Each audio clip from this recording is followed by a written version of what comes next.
Примерами того, как российские политики и журналисты оправдывают действия властей РФ в отношении Украины, Турции и других стран, попавших в поле зрения Кремля, буквально пестрят просторы интернета. Неимоверное количество видеороликов, полноценных программ и фрагментов с участниками информационных противостояний размещается на всевозможных сайтах и видеоресурсах беспрерывно. Русско- или украиноговорящие зрители преимущественно обращают внимание на творение кремлевской телевизионной фабрики. В последний месяц 2015 года особую популярность приобрело выступление польского украинофоба Якуба Корейбы, который в эфире на «Россия-24», отвечая на вопрос прославившейся в Минске журналистки, усомнился в величии российской армии. Турция, наверное, испугалась, и теперь она снова пытается спровоцировать уже во второй раз. Так это или нет? Я вот наблюдаю не скажу с удовольствием, но с большим интересом.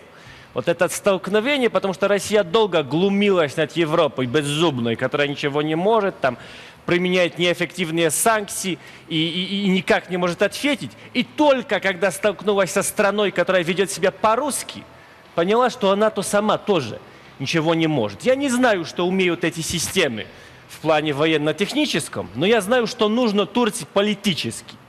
Нужно идти на эскалацию для того, чтобы показать России ее место в мировой иерархии. И это первый шаг, но не последний.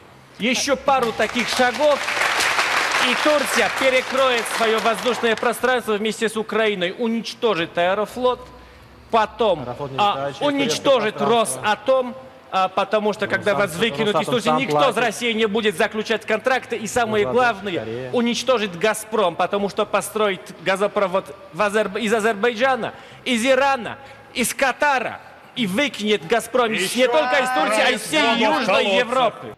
В эфире ток-шоу «Политика» на Первом канале, которое ведет праправнук Льва Толстого Петр Толстой, ввела туда армию.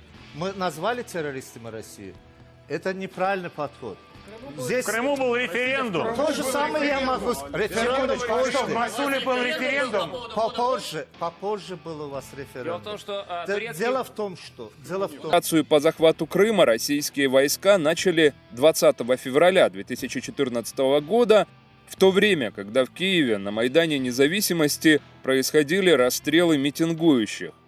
Эта дата обозначена на медали, которую получили участники аннексии. Референдум, результаты которого не признаны ООН и ОБСЕ, состоялся 16 марта. Об этом на нашем канале немало материалов.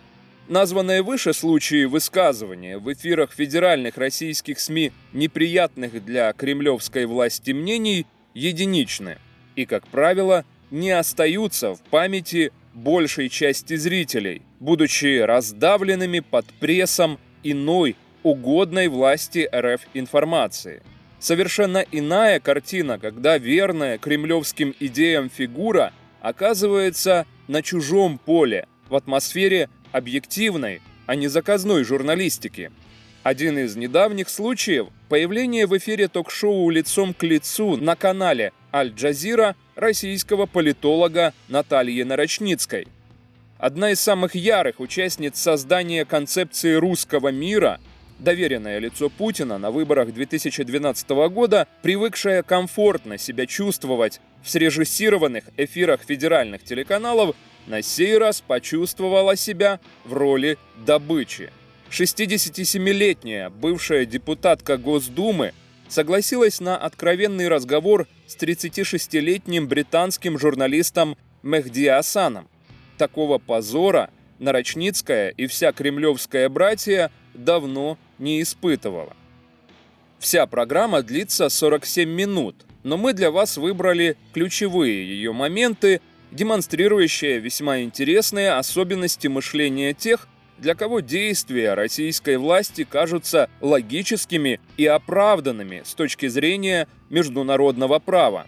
Существенная часть программы была посвящена действиям РФ на Ближнем Востоке, но мы остановимся на украинском вопросе. What about Ukraine? Of course, we do care about Ukraine. My ancestors are from Ukraine. But there was a coup d'état in Kiev. The constitution was dismissed.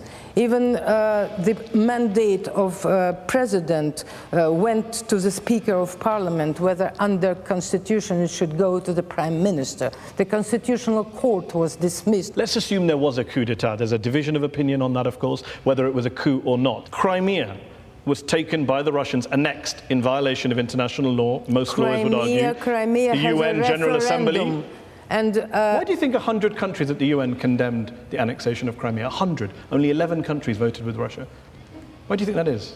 because it's politics. Politics 10 to 1. In the 21st century. The politics in the 21st century. It's not because that the United Nations recognizes national borders and sovereignty and says you can't just change the borders of a country. You talked about common borders. The international law, let me just finish. Okay. The international law teaches now that self-determination right is observed, but the principle of territorial integrity prevails. That's true. Only, but in a case when self-determination rights are combined with so-called, it's in the textbooks of international law, when the people maintain historical, linguistic, cultural, and other types of so on that basis, Crimea can be independent. With the maternal state. So you support the idea that Crimea, on this, your reading of international law, Crimea had the right to leave Ukraine and be part of Russia on the basis of self-determination? I think so. Okay, so when will Russia be holding a referendum in Chechnya and in Dagestan for those places to go independent? Let them do it. You're in support of that? You're happy for Chechnya to leave the Russian Federation and become independent or join another country? They don't Seriously? want it. They don't want it, but if they did, you support Chechen independence under a referendum in which the Chechens That voted yes. depends always on how the people's will is expressed. If it's expressed by the bandits and gangsters and criminals, because there were no squads, bandits or gangsters in Crimea, were there? There were no men in masks. No. We just imagine those people But on if our there screens. are teachers, students, Wow. engineers, doctors voting calmly on their, expressing their free will, it's different. So don't make, Chechnya doesn't want to leave Russia. They now are After you bombed flourishing them more for than several any years and killed others. hundreds of thousands of people, I guess not. When Crimea was annexed by Russia, you said that for the first time in 20 years of political life, you felt happy. The West had pushed Russia into a corner, you said, and finally Russia has shown its red line. I'm just wondering, is the red line now fixed in place, or is it going to move geographically into other areas, perhaps in the region? That's it? Or are we going to see some more redrawing of borders in that area? Russia has proven through 25 years that it is ready and absolutely tolerating Ukraine's, floating this and that, under only one condition that was shown and obvious, that Ukraine doesn't enter NATO. Ukraine didn't enter NATO. Even in September, before the Maidan started, Russia has no idea of what then happened, etc., and had no plans. Ukraine did not enter NATO. It's the West who refused, who wanted to create from Ukraine a battlefield between East and West, and it's Americans. You don't want Ukraine Russia, to join NATO. in cooperation with Ukraine, is still a superpower, but without Ukraine, Ukraine as enemy, is no more superpower. Can I give some friendly advice to the Russian government via you?